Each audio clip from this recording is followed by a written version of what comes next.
of our country. Remember, so in this chapter, we try to know what is the meaning of constitution. Constitution is a set of, just listen. Constitution is a set of rules and regulations. All these rules and regulations guided to our country or to our government. So, who are the important members or in the Constituent Assembly? Motilal Nehru, Dr. B.R. Ambedkar, Jawaharlal Nehru, and finally Dr. Babu Rajendra Prasad. And from our Karnataka, so many people also participated in the Constituent Assembly. So name the important persons that who are participated in the Constituent Assembly from Karnataka are Siddhartha. Then another person is Kengal Mantraya, and another one is. So these are all the these are all the important persons, those who are participated in the Constituent Assembly. Now we try to discussing about another one is drafting committee. Another one is drafting committee. Drafting committee ಬಗ್ಗೆ ನಾವು discussion ಮಾಡ್ತಾ ಹೋದ್ರೆ. So now we discussed about drafting committee. Remember, so the Constituent Assembly Committee, before the organization of drafting committee, so in our country we organize or we start Constituent Assembly. This Constituent Assembly framed 22 committees. This drafting committee so framed 22 committee and 5 subcommittees.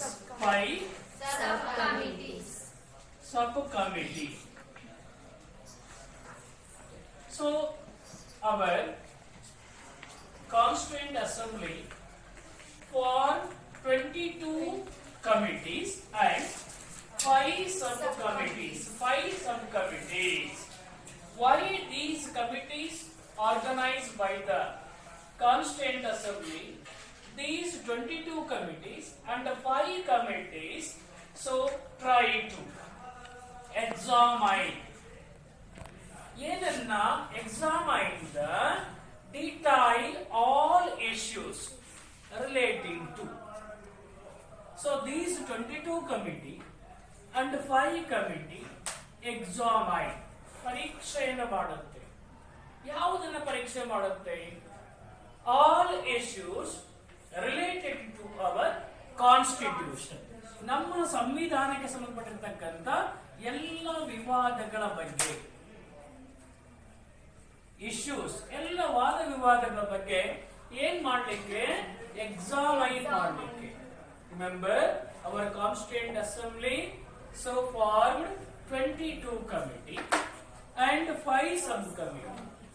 These 22 committee and 5 subcommittee so sees or look after the issues related to, examine the issues related to our constitution. ನಮ್ಮ ಸಂವಿಧಾನದಲ್ಲಿರ್ತಕ್ಕಂಥ ಎಲ್ಲ ವಿಚಾರಗಳನ್ನ examine ಮಾಡಲಿಕ್ಕೆ, ಪರೀಕ್ಷೆಯನ್ನು ಮಾಡಿಕೊಳ್ಳಲಿಕ್ಕೆ ನಮ್ಮ ಸಂವಿಧಾನ ರಚನಾ ಸಮಿತಿ 22 ಕಮಿಟೀಸ್ಗಳನ್ನ ಮತ್ತೆ 5 ಉಪ ಸಮಿತಿಗಳನ್ನ ರಚನೆ ಮಾಡಿತು.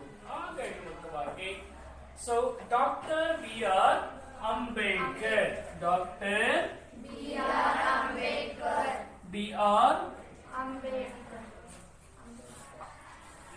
So Dr. B.R. Ambedkar. So this person appointed as the chairman. ಇವರು ಡಾಕ್ಟರ್ B.R. Ambedkar ಅವರನ್ನ ನೇಮಕ ಮಾಡ್ತಾರೆ. ಯಾವುದಕ್ಕೆ? Chairman of the one of the most important committee. ಈ 22 ಕಮಿಟೀಸ್ ಮತ್ತು 5 ಸಬ್ ಕಮಿಟೀಸ್ ಅಲ್ಲಿ ಬಹಳ ಮುಖ್ಯವಾಗಿ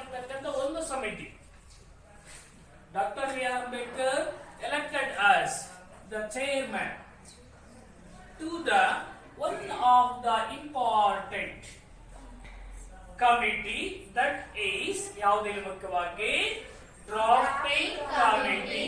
ಇದು it is one of the important committee. ಈ ಕಮಿಟಿಯ ಚೇರ್ಮನ್ ಆಗಿ ಡಾಕ್ಟರ್ ಬಿ ಆರ್ ಅಂಬೇಡ್ಕರ್ ಅವರನ್ನ ಆಯ್ಕೆ ಮಾಡ್ತಾರೆ. Remember among 22 committees and 5 sub committees, ಈ 27 ಕಮಿಟೀಸ್ ಗಳಲ್ಲಿ ಬಹಳ ಇಂಪಾರ್ಟೆಂಟ್ ಕಮಿಟಿ ಯಾವುದು? Drafting committee. ಈ ಡ್ರಾಫ್ಟಿಂಗ್ ಕಮಿಟಿಯ ಚೇರ್ಮನ್ ಆಗಿ ಡಾಕ್ಟರ್ ಬಿ ಆರ್ ಅಂಬೇಡ್ಕರ್ ಅವರನ್ನ ಆಯ್ಕೆ ಮಾಡ್ತಾರೆ. That is one of the important committee, that is drafting committee. So based on the decisions of Dr. B.R. Ambedkar, based on the decisions of Dr. B.R. Ambedkar, so ಇಲ್ಲಿ ಮುಖ್ಯವಾಗಿ ಏನಾಗುತ್ತೆ, constitution was frame. ನಮ್ಮ ಸಂವಿಧಾನವನ್ನು ನಾವು ಒಂದು frame ಅಲ್ಲ, ಎಲ್ಲ ಒಂದು ಕಟ್ಟಳೆಯಲ್ಲ, ಇಷ್ಟು ಈ ರೀತಿಯಾಗಿ ಸಂವಿಧಾನ ಅಂದ್ರೆ ಹೀಗೆ ಇರಬೇಕು ಅನ್ನೋದನ್ನ ಯಾರ ಒಂದು ಕಾನ್ಸೆಪ್ಟ್ ಅದು on the basis of doctor B R Ambedkar concept. Constitution was frame.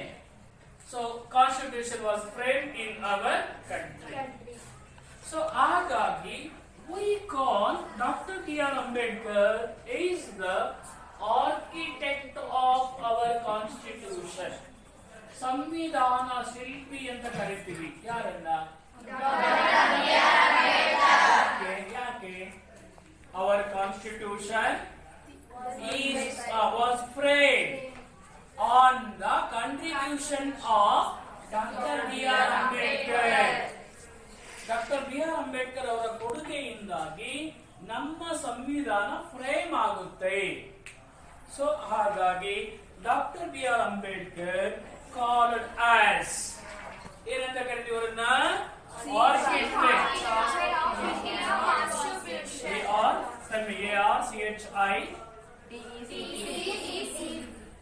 Architect of our constitution. Remember ನೋಡಿ, ಡಾಕ್ಟರ್ ಬಿ ಆರ್ ಅಂಬೇಡ್ಕರ್ ಅವರನ್ನು ನಾವೇನಂತ ಕರಿತೀವಿ? Architect, chief architect of our constitution.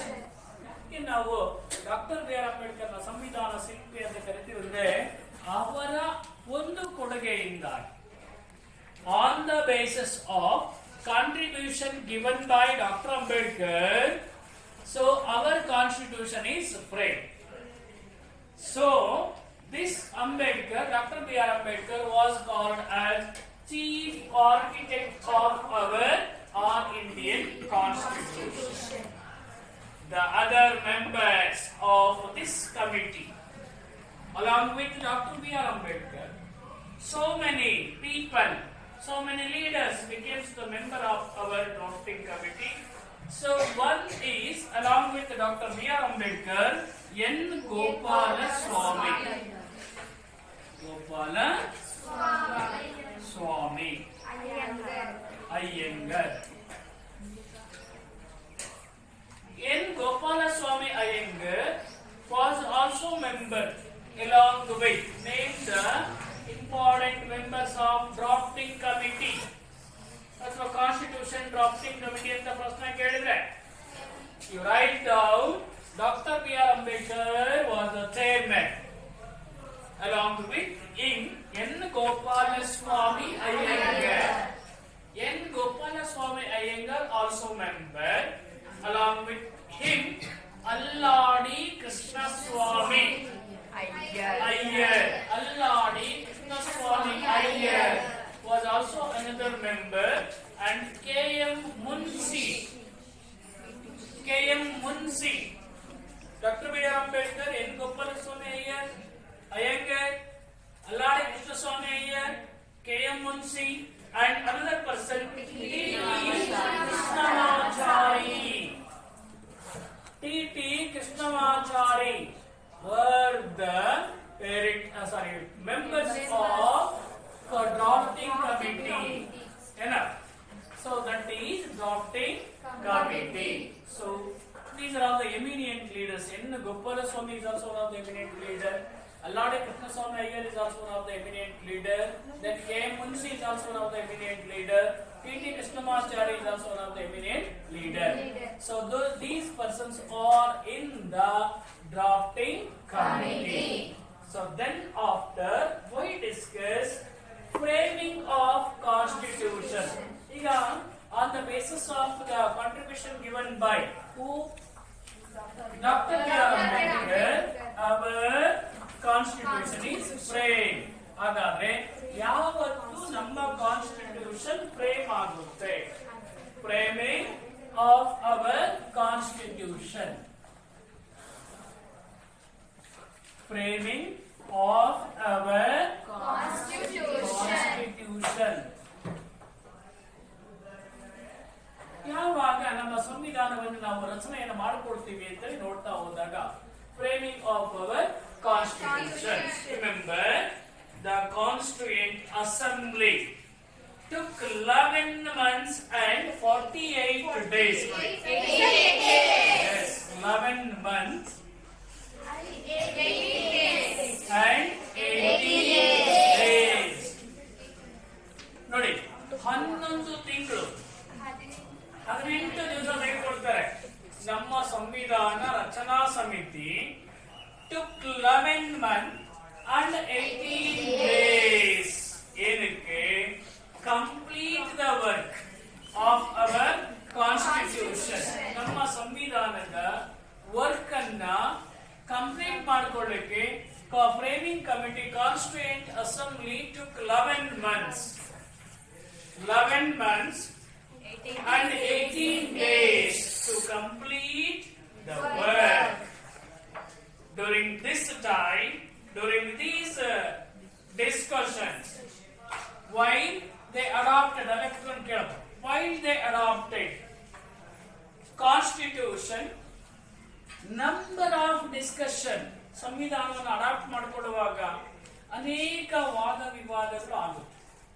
Totally ನೋಡಿ 11 months and 18 days ಬರೊಳಗೆ ಕತ್ತೆ 11 months and 18 days ಅನ್ನು ತೆಗೆದುಕೊಳ್ಳುತ್ತೆ. Our complete the fulfill of our constitution work took 11 months and 18 days. ಎಂಗೈಲು ಮುಖ್ಯವಾಗಿ during these discussion various laws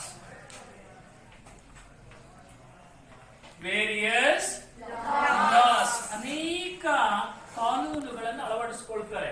ಈಗ ಸಂವಿಧಾನವನ್ನು ನಾವು ಅಳವಡಿಸಿಕೊಳ್ತೀವಿ ಅಂದ್ರೆ ಈಸಿಯಾಗಿ ವಿ ಕಾಂಟ್ ಆಕ್ಸೆಪ್ಟ್, ನಾವು ಈಸಿಯಾಗಿ ಅರ್ಥ ಮಾಡ್ಕೊಳಕ್ ಆಗಲ್ಲ. ಹಾಗಾಗಿ ಸೊ ನಾವಿಲ್ಲಿ ಮುಖ್ಯವಾಗಿ ಅನೇಕ ಡಿಸ್ಕಷನ್ಸ್ ತೆಗೆದುಕೊಳ್ತಾರೆ. ಯಾವ ಮುಖ್ಯವಾಗಿ British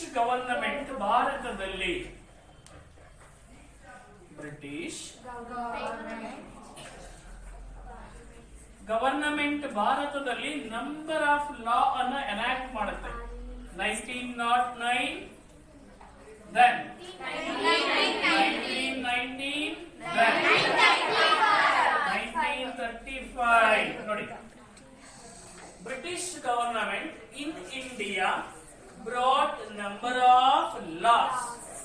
So 1919 Act, 1909 Act, 1919 Act and 1935 Act. So while we adopted Indian Constitution, ನಾವು ಏನನ್ನ ಫಾಲೋ ಅಪ್ ಮಾಡಿದ್ವಿ? ಯಾವ ಆಧಾರದ ಮೇಲೆ ಡಾಕ್ಟರ್ ಬಿ ಆರ್ ಅಂಬೇಡ್ಕರ್ ಭಾರತ ಸಂವಿಧಾನವನ್ನು ರಚನೆ ಮಾಡ್ತಾರೆ? On the basis of British government an act 1909 Act, 1919 Act and 1935 Acts ಗಳನ್ನ ಅದು ಅಳವಡಿಸಿಕೊಳ್ಳುತ್ತೆ. ಜೊತೆಗೆ British parliamentary bill, British government ಅಲ್ಲಿ ಇರ್ತಕ್ಕಂಥ ಪಾರ್ಲಿಮೆಂಟರಿ ಸಿಸ್ಟಮ್ ಅನ್ನು ಅಳವಡಿಸಿಕೊಳ್ತಾರೆ. ನೋಡಿ, ನಾವು ಏನಾದ್ರು ಒಂದು ಮನೆಯನ್ನ ಕಟ್ಟುವಾಗ ನೇರವಾಗಿ ನಾವು ಮನೆ ಕಟ್ಟಲಿಕ್ಕೆ ಕೈ ಹಾಕಲ್ಲ. ಒಂದು 10-15 ಮನೆಯನ್ನು ಭೇಟಿ ಕೊಡ್ತೀವಿ. ಅವ್ರು ಯಾಕೆ ಕಟ್ಟಿದ್ದಾರೆ, ಇವ್ರು ಯಾಕೆ ಕಟ್ಟಿದ್ದಾರೆ, ಏನ್ ಹೊಸ ವಿನ್ಯಾಸ ರೂಢಿಸ್ಕೊಂಡಿದ್ದಾರೆ, ನಾವು ಯಾವ ರೀತಿಯಾಗಿ ಕಟ್ಟಬೇಕು ಅನ್ನೋ ಒಂದು ಮಾದರಿಯ ಮೇಲೆ ನಾವು we try to visit so many houses. In the same way, so totally, ಏನಾಗುತ್ತೆ ಇಲ್ಲಿ ಮುಖ್ಯವಾಗಿ, when we framing our constitution, we enact so many laws introduced by 1909 Act, 1919 Act, and 1935 Act. All these Act implemented in India. So along with these acts, we also refer British parliamentary system, then American Bill of Rights. ಅಮೇರಿಕಾದ bill of right ಕಾಯ್ದೆನ follow ಮಾಡ್ತೀವಿ ನಾವು ಸಂವಿಧಾನವನ್ನ ಬಹಳ ಈಸಿಯಾಗಿ adapt ಮಾಡ್ಕೊಂಡಿಲ್ಲ. ಎಲ್ಲ ಕಾನೂನು ಅಭ್ಯಾಸ ಮಾಡಿದ ಲಾಸ್ಗಳನ್ನ, ಆಮೇಲೆ ಬ್ರಿಟಿಷ್ ಪಾರ್ಲಿಮೆಂಟರಿ ಸಿಸ್ಟಮ್ ಅನ್ನು ಅಭ್ಯಾಸ ಮಾಡ್ಕೊಂಡ್ವಿ. ಅಮೆರಿಕಾದಲ್ಲಿರ್ತಕ್ಕಂಥ ಬಿಲ್ ಆಫ್ ರೈಟ್ಸ್ ನಾವು ಅಭ್ಯಾಸ ಮಾಡ್ಕೊಂಡ್ವಿ. Then the social directive policies of Ireland. Ireland ದೇಶದಲ್ಲಿರ್ತಕ್ಕಂತಹ ಸೋಷಿಯಲ್ ಡೈರೆಕ್ಟಿವ್ ಪಾಲಿಸೀಸ್, ಸಾಮಾಜಿಕ ನಿರ್ದೇಶಾತ್ಮಕ ತತ್ವಗಳನ್ನು ಅಭ್ಯಾಸ ಮಾಡ್ಕೊಂಡು ನೋಡಿ. ಈಸಿಯಾಗಿ ನಾವು ಕಾನ್ಸ್ಟಿಟ್ಯೂಷನ್ ಅಡಾಪ್ಟ್ ಮಾಡ್ಕೊಳ್ಳಿಲ್ಲ. ಇವೆಲ್ಲವನ್ನು ಅಭ್ಯಾಸ ಮಾಡ್ತಾರೆ ಡಾಕ್ಟರ್ BR ಅಂಬೇಡ್ಕರ್. ಆ 3 ಲಾಸ್ಗಳ ಜೊತೆಯಲ್ಲಿ ಬ್ರಿಟಿಷ್ ಪಾರ್ಲಿಮೆಂಟರಿ ಸಿಸ್ಟಮ್ ಅನ್ನು ಅಭ್ಯಾಸ ಮಾಡ್ತಾರೆ, ಜೊತೆಲಿ ಅಮೆರಿಕನ್ ರೈಟ್ ಬಿಲ್ ಅನ್ನು ಅಭ್ಯಾಸ ಮಾಡ್ತಾರೆ. Directive social directive policies of Ireland ಅದನ್ನ ಅಭ್ಯಾಸವನ್ನು ಮಾಡಿಕೊಂಡು finally, so all the elements are read by framing committee. Finally we were incorporated, ಅದರಲ್ಲಿರ್ತಕ್ಕಂಥ ಗುಡ್ ಐಡಿಯಾಸ್ ಗಳನ್ನು ನಾವೇನ್ ಮಾಡ್ಕೊಂಡ್ವಿ, ತೆಗೆದುಕೊಂಡ್ವಿ. we got good points. Finally we are Indian, so constitutions was approved on November first time. ಯಾವಾಗ approve ಆಗುತ್ತೆ? November 1949 ನಲ್ಲಿ Indian constitution was approved. ನೋಡಿ, ಈಸಿಯಾಗಿ ಒಂದೇ ಸಾರಿ ನಾವು ಒಪ್ಕೊಳ್ಳಿಲ್ಲ. we study so many items. Ambedkar study various items like number of laws introduced by British government in India 1909, 1990, 1935. So then he studied the British parliamentary system. Then he also studied the American Bill of Rights. Then he also studied the directive social directive policies of Ireland. Finally, so all the good items, good ideas are incorporated in our constitution. We adopted, we approved our constitutions on November 1949, but it came into existence in the year of 26th January 1950. ಕೊನೆಗೆ ನಮ್ಮ ಭಾರತದಲ್ಲಿ ಸಂವಿಧಾನವನ್ನು ನಾವು ಯಾವಾಗ adapt ಮಾಡ್ಕೊಂಡ್ವಿ? January 26, 1950. So in the memory of that today, Indians celebrated January 26. Every year, ಪ್ರತಿ ವರ್ಷ ಜನವರಿ 20 ನಾವು ಏನಂತ ಕರಿತೀವಿ? Republic day. ನಾವು ಪ್ರತಿ ವರ್ಷ ಜನವರಿ 26 ರಿಪಬ್ಲಿಕ್ ಡೇ ಎನ್ನಾಗಿ ನಾವು ಆಚರಣೆಯನ್ನ ಮಾಡ್ತೀವಿ. ಯಾಕೆ ಆಚರಣೆ ಮಾಡ್ತೀವಿ? ಯಾಕಷ್ಟು ಜನ ಗೊತ್ತಿಲ್ಲ. ಬರ್ತೀವಿ, ಫ್ಲಾಗ್ ಹೋಸ್ಟ್ ಮಾಡ್ತೀವಿ, ಚಾಕ್ಲೇಟ್ಸ್ ಕೊಡ್ತೀವಿ, ಮನೆಗೆ ಹೋಗ್ತೀವಿ, ಅಷ್ಟೇ ನಮ್ದು. ಜನವರಿ 26ಕ್ಕೆ ಬರ್ತೀರಾ, ಫ್ಲಾಗ್ ಹೋಸ್ಟ್ ಆಗುತ್ತೆ, ಪ್ರೇಯರ್ ಅನ್ನ ಮಾಡ್ತೀರಾ, ರಾಷ್ಟ್ರಗೀತೆಯನ್ನು ಆಡ್ತೀರಾ, ಧ್ವಜಗೀತೆಯನ್ನು ಆಡ್ತೀರಾ, ನಡಗೀತೆಯನ್ನು ಆಡ್ತೀರಾ, ಕೊನೆಗೆ ಚಾಕ್ಲೇಟ್ಸ್ ಅನ್ನ ಕೊಡ್ತೀವಿ, ಇಸ್ಕೊಂಡು ಮನೆಗೆ ಹೋಗ್ತೀರಾ. ಮನೇಲಿ ಕೇಳ್ತಾರೆ, ಯಾಕೆ ಹೋಗಿದ್ರು ಇವತ್ತು? ಬಾವುಟವನ್ನು ಆರಿಸಿದ್ರು, ಅದಕ್ಕೆ ಹೋಗಿದ್ವಿ. ಫ್ಲಾಗ್ ಹೋಸ್ಟ್ ಇತ್ತು ಅಷ್ಟೇ. ಆದ್ರೆ ಅದಕ್ಕೆ ಕಾರಣ ಇರುತ್ತೆ. ಯಾಕೆ ನಾವು ಜನವರಿ 26 ರಿಪಬ್ಲಿಕ್ ಡೇ ಅಂತ ಆಚರಣೆ ಮಾಡ್ತೀವಿ ಅಂದ್ರೆ, ನೋಡಿ ಇಷ್ಟೆಲ್ಲ ವರ್ಕ್ ಅನ್ನ ಮಾಡ್ತಾರೆ. ಡಾಕ್ಟರ್ ಬಿ ಆರ್ ಅಂಬೇಡ್ಕರ್ ಇಷ್ಟು ವರ್ಕ್ ಅನ್ನ ಮಾಡಿ ಕೊನೆಗೆ ಅಪ್ರೂವ್ ಕೊಡ್ತಾರೆ. ಯಾವ್ದನ್ನ ಕಾನ್ಸ್ಟಿಟ್ಯೂಷನ್ ನವೆಂಬರ್ 1949 ಕೊಡ್ತಾರೆ. ಆದ್ರೆ ಅದನ್ನ ಅಧಿಕೃತವಾಗಿ ನಮ್ಮ ರಾಷ್ಟ್ರದಲ್ಲಿ ನಾವು ಜನವರಿ 26, 1950 ಇದನ್ನು ನಾವು ಅಡಾಪ್ಟ್ ಮಾಡ್ಕೊಳ್ತೀವಿ. In the memory of that day we celebrate January 26 every year as Republic Day. So that is the framing of Constitution. Then we try to discussing about what is the preamble. What is the meaning of preamble? Preamble ಅಂದ್ರೆ ಪೀಠಿಕೆ, ಪೂರ್ವ ಪೀಠಿಕೆ, introduction of our constitution. ನಮ್ಮ ಸಂವಿಧಾನದಲ್ಲಿ ಏನು preamble ಇದೆ, preamble of our constitution, ನಮ್ಮ ಸಂವಿಧಾನದ ಪೂರ್ವ ಪೀಠಿಕೆ preamble. Preamble of our constitution ನೋಡಿದಾಗ, ಸೊ ಇಂಡಿಯನ್ ಕಾನ್ಸ್ಟಿಟ್ಯೂಷನ್, ಭಾರತೀಯ ಸಂವಿಧಾನ ಏನಾಗಿದೆ, ಕಂಬೈನ್ಡ್. ಕಂಬೈನ್ಡ್ ಮೀನ್ಸ್ ಸಮ್ಮಿಶ್ರಣ ಹೊಂದಿರತಕ್ಕಂಥ, ಕಂಬೈನ್ಡ್ ಅಂದ್ರೆ ಅನೇಕ ವಿಷಯಗಳನ್ನು ಒಳಗೊಂಡಿರ್ತಕ್ಕಂಥ. Where's your book? So Indian constitution is a combined ಅಂದ್ರೆ ಅನೇಕ ವಿಷಯಗಳು ಒಳಗೊಂಡಿರ್ತಕ್ಕಂಥ ಸಂವಿಧಾನ ಭಾರತೀಯ ಸಂವಿಧಾನ. Indian constitution as combined in itself the best features of different constitutions. ನೋಡಿ, ಪ್ರಪಂಚದ ಬೇರೆ ಬೇರೆ ಕಾನ್ಸ್ಟಿಟ್ಯೂಷನ್ ನಲ್ಲಿ ಇರ್ತಕ್ಕಂಥ ಬೆಸ್ಟ್ ಫೀಚರ್ಸ್ ಗಳನ್ನ ನಾವು ಒಳಗೊಂಡಿದ್ದೀವಿ. Indian constitution as best features of world constitution. ಪ್ರಪಂಚದಲ್ಲಿ ಇರ್ತಕ್ಕಂಥ ಎಲ್ಲ ಸಂವಿಧಾನಗಳಿರ್ತಕ್ಕಂಥ ಬೆಸ್ಟ್ ಫೀಚರ್, ಅನೇಕ ಒಳ್ಳೆಯ ಲಕ್ಷಣಗಳನ್ನ ಭಾರತ ಒಳಗೊಂಡಿದೆ. Indian constitution as combined in best features of world constitutions and also so best features ಇದ್ರೂ ಸಹ Indian constitutions as its own preamble. ನೋಡಿ, whatever features is in our constitution, but ನಮ್ಮ ಸಂವಿಧಾನದಲ್ಲಿ ನಮ್ಮದೇ ಆಗಿರ್ತಕ್ಕಂಥ ಪ್ರಿಯಾಂಬಲ್ ಅನ್ನು ಒಳಗೊಂಡಿದ್ದೀವಿ. ಅರ್ಥ ಮಾಡ್ಕೊಳ್ಳಿ. Indian constitution as combined in so best features of world constitution.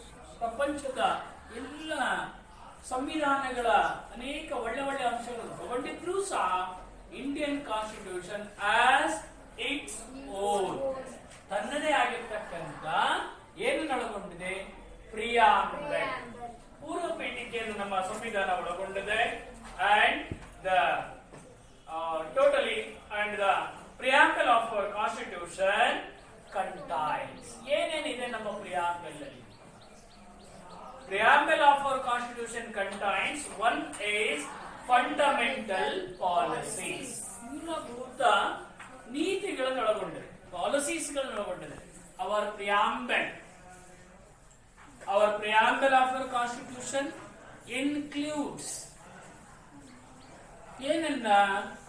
Fundamental policies ಗಳನ್ನು ಒಳಗೊಂಡಿದೆ. Indian constitutions of fundamental policies.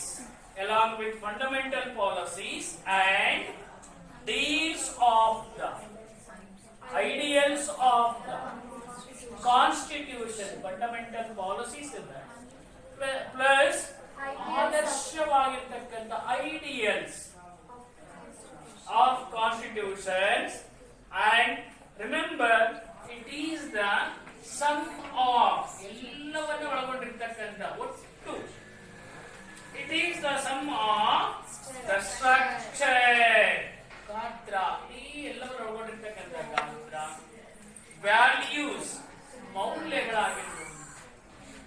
And another one is so principles, structure, values and principles and goals of our constitution is based on structure, ನಮ್ಮ value, our ideals, our principles is based on the aspiration. ಅಂದ್ರೆ ಜನತೆಯ ಆಶೋತ್ತರಗಳು, aspiration.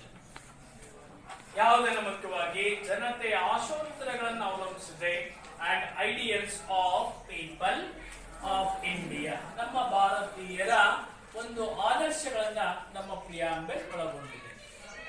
Remember, Indian preamble, Indian constitution as own ತನ್ನದೇ ಆಗಿರ್ತಕ್ಕಂಥ ಏನನ್ನು ಒಳಗೊಂಡಿದೆ? ಒಳಗೊಂಡಿದೆ. Our constitution so have best features of world constitution, but Indian constitution has its own preamble. Our preamble of our constitution consisting of fundamental policies. Fundamental policies and ideals of our constitution. Totally, our preamble is a total sum of structure, values, principles and goals. Totally, our constitution is fully based on aspiration of our people and also ideals of our people. So then after another ಮುಂದೆ ನಾವು ನೋಡಿದಾಗ ನಮ್ಮ preamble ಹೇಗಿದೆ? ಇದು ಒಂದು ಲಕ್ಷಣ. ನಮ್ಮ ಪೂರ್ವ ಪೀಠಿಕೆ ಮೊದಲನೇ ಲಕ್ಷಣ ಇದು. ಇನ್ನು ಎರಡನೇದಾಗಿ the preamble of our constitution is the one part of our preamble of our constitution is one part of objective resolutions. ನೋಡಿ, preamble of our constitution is also one part of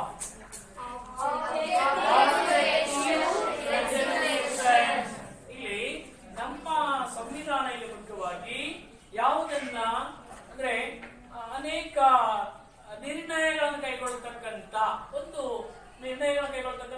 ಪಾಲು. Objective resolutions one part. Our preamble is one of the part of objective resolutions. Objective resolutions. Remember, our preamble is one of the. So totally, our preamble is one of the objective resolutions. So this was forwarded by. ಇದನ್ನು ಯಾರು ಮುಂದೆ ತರ್ತಾರಪ್ಪ ಅಂದ್ರೆ ಜವಾಹರ್ಲಾಲ್ ನೆಹರು. ಏನಂತ? our preamble is one of the part of objective resolution.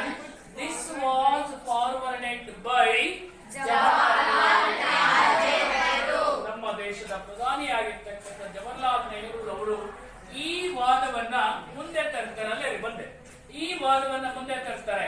ಯಾರು? Jawaharlal Nehru put forward. So preamble of our constitution is one of the objective resolution. So this forward by Nehru on December 30, 1946. Before the independence, Nehru forward our preamble is one of the part of objective resolution that was put forward on 13th December 1946 and approved by. Preamble is one part of objective resolution was forwarded by, stated by Jawaharlal Nehru. That was approved on 13th December 1946, approved by our constitution. Then finally Constituent Assembly ಅದನ್ನು ಯಾವಾಗ approve ಮಾಡ್ತಾರೆ? ನಮ್ಮ ನೆಹರು ಅವರು ಹೇಳಿದ್ದು 13th December December 1946. But it was approved in the Constituent Assembly on January 22, 1947. So this resolution uphold the resolution uphold, Jawaharlal Nehru ಅವರು pass ಮಾಡಿದಲ್ಲ 22nd January 1949 ನಲ್ಲಿ, ಅದು ಏನ್ ಹೇಳುತ್ತೆ? ದಿಸ್ ರೆಸಲ್ಯೂಷನ್ uphold ಯಾವುದನ್ನು ಹೇಳುತ್ತೆ? uphold ಯಾವ ವಿಚಾರಗಳನ್ನು ಹೇಳುತ್ತೆ? ಮುಖ್ಯವಾಗಿ ದ ನೇಚರ್ಸ್ ಆಫ್ ಇಂಡಿಯಾ, ಭಾರತದ ಸ್ವಭಾವಗಳಾಗಿರ್ತಕ್ಕಂಥ ಸಾವರ್ನಿಟಿ ಅಥವಾ sovereign. So the resolution uphold the natures of our country like sovereign, democratic, republican. ನೆನಪಿಟ್ಕೊಳ್ಳಿ, sovereign nature, democratic nature, republican nature, ಅದರ ಜೊತೆಯಲ್ಲಿ socially, economically and politically justice for all the people. ನೋಡಿ, ನಮ್ಮ ಪ್ರಿಯಾಂಬಲ್ನ ಎರಡನೇ ಲಕ್ಷಣ ಏನಪ್ಪ? ಎಲ್ಲ ಜನತೆಗೆ ಸಾವರಿನ್ ಪವರ್ ಅನ್ನ ಕೊಟ್ಟಿದೆ, ಡೆಮಾಕ್ರೆಟಿಕ್ ಪವರ್ಸ್ ಅನ್ನ ಕೊಟ್ಟಿದೆ, ಅಂಡ್ ರಿಪಬ್ಲಿಕನ್ ಕ್ಯಾರೆಕ್ಟರಿಸ್ಟಿಕ್ಸ್ ಅನ್ನ ಕೊಟ್ಟಿದೆ. ಅವುಗಳ ಜೊತೆಯಲ್ಲಿ socially, economically, politically equal status to our people. So that is the second characteristics of our preamble. In the third characters ಬಂದಾಗ ಮೂರನೇ characters ಏನಪ್ಪಾ? Write the third characteristics of our constitution, preamble of our constitution. The preamble of our constitution is the meaningful. ತುಂಬಾ ಅರ್ಥವನ್ನು ಹೊಂದಿರತಕ್ಕಂತ ಒಂದು ಪೂರ್ವ ಪೀಠಿಕೆ ಇದೆ ನಮ್ಮ ಸಂವಿಧಾನಕ್ಕೆ. The preamble of the constitution is meaningful. ತುಂಬಾನೇ ಅರ್ಥಗರ್ಭಿತವಾಗಿರ್ತಕ್ಕಂಥ ಲಕ್ಷಣವನ್ನು ಒಳಗೊಂಡಿದೆ. So it describes, our preamble describes political system and also key to understand. Not only describes political system and also describes key to understand constitution. ನಮ್ಮ ಸಂವಿಧಾನದ ಅರ್ಥವಾಗಲಿಕ್ಕೆ ಏನೆಲ್ಲ ಬೇಕು ಅನ್ನೋದನ್ನು ನಮ್ಮ preamble ಹೇಳ್ಕೊಡುತ್ತೆ. Indian preamble, our constitution is meaningful.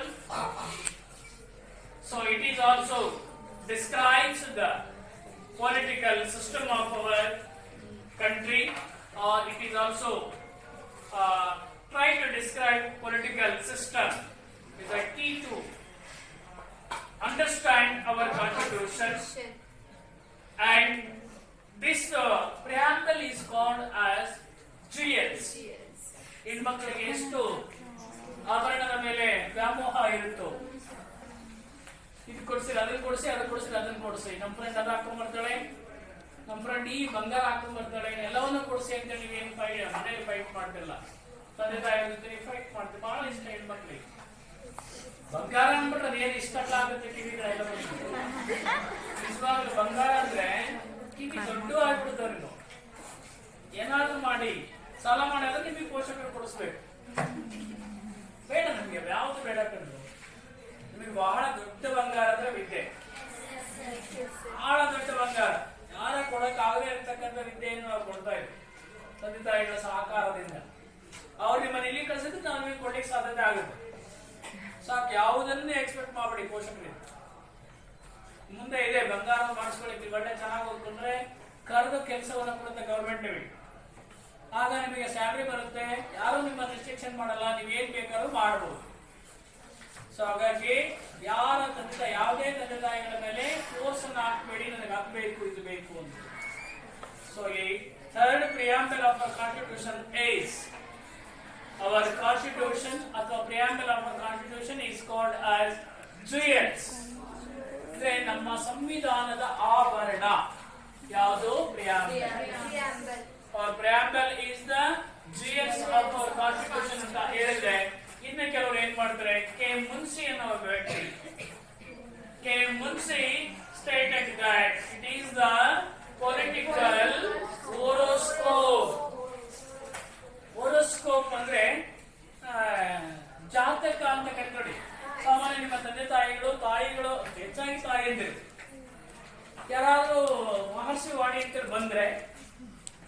ಒಂದು help line ಇರುತ್ತೆ, ಕೆಳಗೆ line ಬರ್ತಾ ಇರುತ್ತೆ.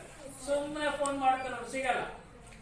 ಹೆಂಗಾದ್ರೆ ಮಾಡಿ ನನ್ನ ಮಗಳಿಗೆ ಭವಿಷ್ಯ ಕೇಳೋಣ, 9th ಸ್ಟ್ಯಾಂಡರ್ಡ್ ಇದ್ದಾಳೆ, ಬಹಳ ಸಿಕ್ ಮಾಡ್ತಾಳೆ, ಊಟ ಮಾಡೋ ಮನೇಲಿ ಅಲ್ವಾ, ಚೆನ್ನಾಗಿ ಓದಲ್ಲ, ಟೆಸ್ಟ್ ಕಡಿಮೆ ಮಾರ್ಕ್ಸ್ ತಗೊಂಡಿದ್ದಾಳೆ, ಏನು ಎತ್ತ ಅಂತೇಳಿ ಸಾಕಷ್ಟು ಫೋನ್ ಇಟ್ಕೊಂಡು ಕೊಡ್ತಾರೆ.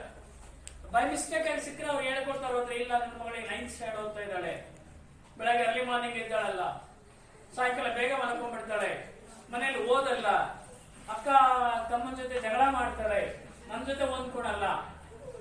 ಅವ್ರ ಆ ಕಡೆ ಹೇಳ್ತಾರೆ, ಇಲ್ಲ ಒಂದಿಷ್ಟು ಏನಾದ್ರು ದಾನವನ್ನು ಕೊಡಿ, ಅದು ಕೊಡಿ, ಇದು ಕೊಡಿ. ಈ ಕಡೆಯಿಂದ ಹೇಳ್ತಾರೆ, ನಾವು ಸರಿ ಹೋಗುತ್ತೆ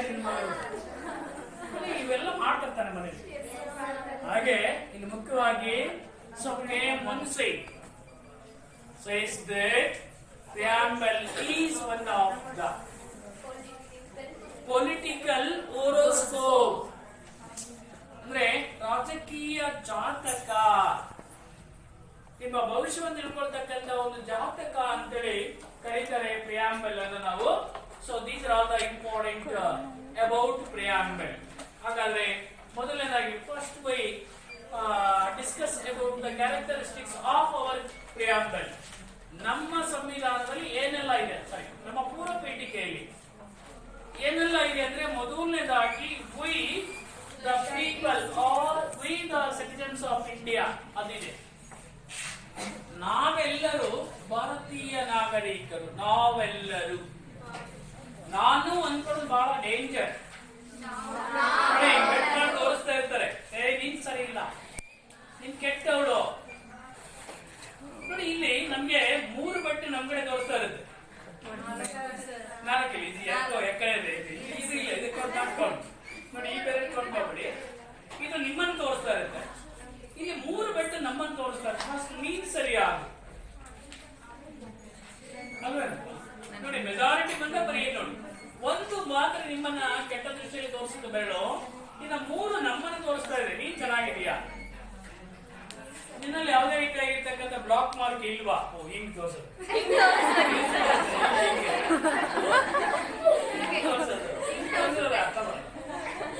ಹಿಂಗೆ ತೋರ್ಸೋದು ಯಾರು? ನೀನ್ ಸರಿ ಇಲ್ಲ, ಬೇಕಿದ್ರೆ ಯಾರಿಗಾದ್ರೆ ಇಟ್ಟು ನೀನ್ ಸರಿ ಇಲ್ಲ, ನೀನ್ ಸರಿ ಇಲ್ಲ, ನೀನೇ ಸರಿ ಇಲ್ಲ,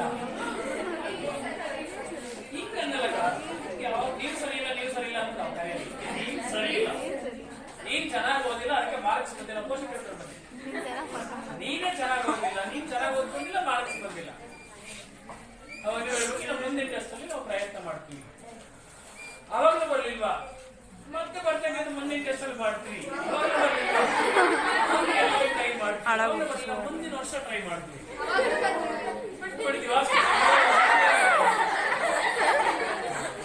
ನಾವಿದಾಗಬಾರ್ದು. ಸೊ ಒಂದ್ಸಾರಿ ಫೇಲ್ಯೂರ್ ಆದ್ರೆ ನೆಕ್ಸ್ಟ್ ಅದರಿಂದಲೇ ನಾವು ಮೇಲೆ ಕಟ್ ಬರ್ಬೇಕು. ಏನು ಕಾರಣ? ಯಾಕೆ ನಂದು ಮ್ಯಾಥ್ಸ್ ಅಲ್ಲಿ ಅಥವಾ ಸೋಷಿಯಲ್ ಸೈನ್ಸ್ ಅಲ್ಲಿ ಮಾರ್ಕ್ಸ್ ಕಡಿಮೆ ಆಯಿತು? ಕಾರಣ ಏನು? ಅಥವಾ ಟೀಚರ್ ಮಾಡ್ತಕ್ಕಂಥ ಪಾಠ ಅರ್ಥ ಆಗ್ತಾ ಇಲ್ವಾ? ಅಥವಾ ಸುಮ್ಮನೆ ಅವ್ರು ಹೇಳ್ಕೊಂಡು ಹೋಗಿದ್ದ ನಾವು ಬರ್ಕೊಂಡು ಹೋಗ್ತಾ ಇದೀವ, ಕೇಳ್ತಾ ಇದೀವ. ಸೊ ಸಾಕಷ್ಟು ಪ್ರಾಬ್ಲಮ್ಸ್ ಇರುತ್ತೆ. ಮ್ಯಾಥಮೆಟಿಕ್ಸ್ ಅರ್ಥ ಆಗ್ತಾ ಇಲ್ಲ, ಲಾಟ್ ಆಫ್ ಪ್ರಾಬ್ಲಮ್ಸ್. ಹಾಗೆ ಮುಖ್ಯವಾಗಿ ನೀವೇನ್ ಮಾಡಬೇಕು, ಈ ನಾಳೆ ಫೆಬ್ರವರಿ 27-28 ನಮ್ಮ ಶಾಲೆಯಲ್ಲಿ ಸೊ 25th to 26th ಒಂದ್ ದಿವಸ ಮುಂಚೆ ಬರುತ್ತೆ ಅಲ್ವಾ? 25th to 26th ಯಾಕೆ ಮಾಡಿಸ್ತೀನಿ. 3 ಸಬ್ಜೆಕ್ಟ್ಸ್ ಅಲ್ವಾ?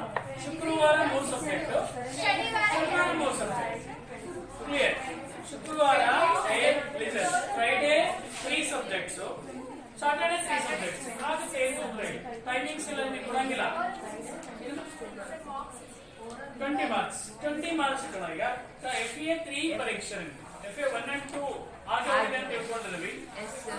FA 3 ನೀವು ಮಾರ್ಕ್ಸ್ ಎಂಟ್ರಿ ಮಾಡ್ಕೊಳ್ಳಕ್ಕೆ ಹಾಗೆ ಇರುತ್ತೆ. ಸೊ ಹಾಗಾಗಿ ನಾವು ಈಗ just we try to study about what are the preamble's characteristics, ಅವುಗಳ ಲಕ್ಷಣಗಳ ಬಗ್ಗೆ ನಾವು